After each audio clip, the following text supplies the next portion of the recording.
Bonjour à toutes et à tous, chronique pour la radio CNO. Nous sommes la semaine du 20 janvier 2025.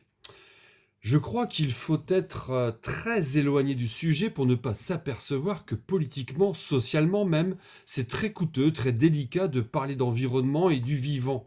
Et je suis assez d'accord avec Marine, la mienne, hein, pas la joyeuse orpheline, quand elle parle de courage et de fierté d'engagement. Je crains malheureusement que le retour du facho-libertarien MAGA à la mèche blonde ne fasse qu'aggraver la situation. Mais c'est sûr qu'on doit se sentir légitime quand le jour de l'investiture, il fait une météo à moins 12 degrés à Washington DC et qu'on est entouré de ses 22 copains milliardaires. Mais de là à sortir des accords de Paris, c'est un monde quand même.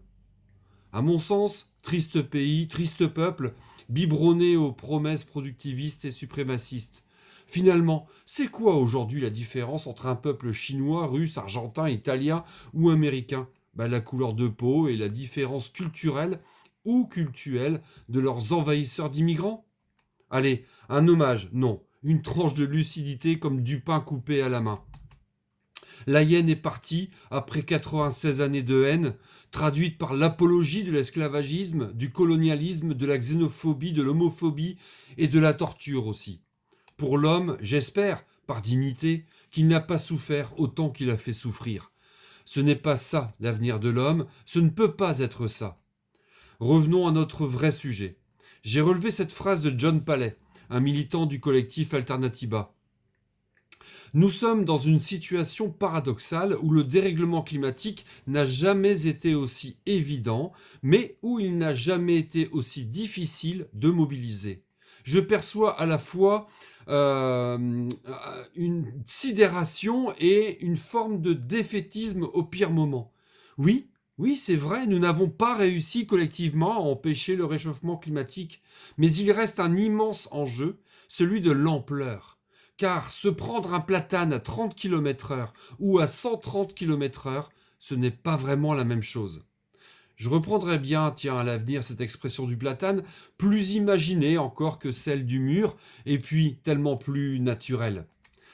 Si vous êtes un peu comme Bérou, et que vu son budget, vous vous tapez de l'écologie, j'imagine que tout va bien pour vous et que votre seule préoccupation est votre destination de croisière pour l'été prochain.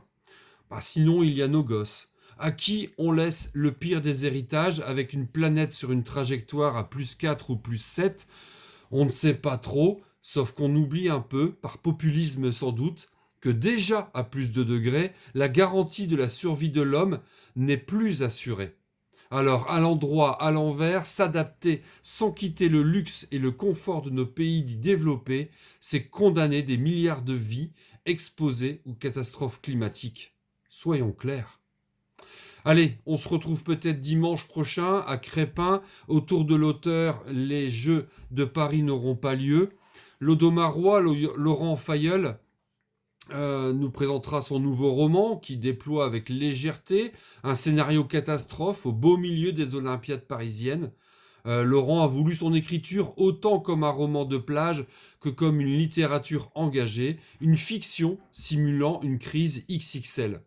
Le maître mot de l'histoire, c'est la résilience.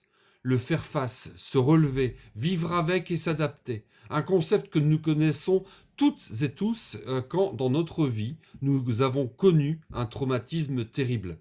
Et pourtant, on vit avec. Le livre a la volonté de s'amuser du pire. Il prétend surtout offrir la possibilité de se réconcilier avec notre époque vaguement cramée tout de même. Allez, à dimanche, ça sera à la salle des fêtes de Crépin de 11h à 18h. Belle fin de journée à vous!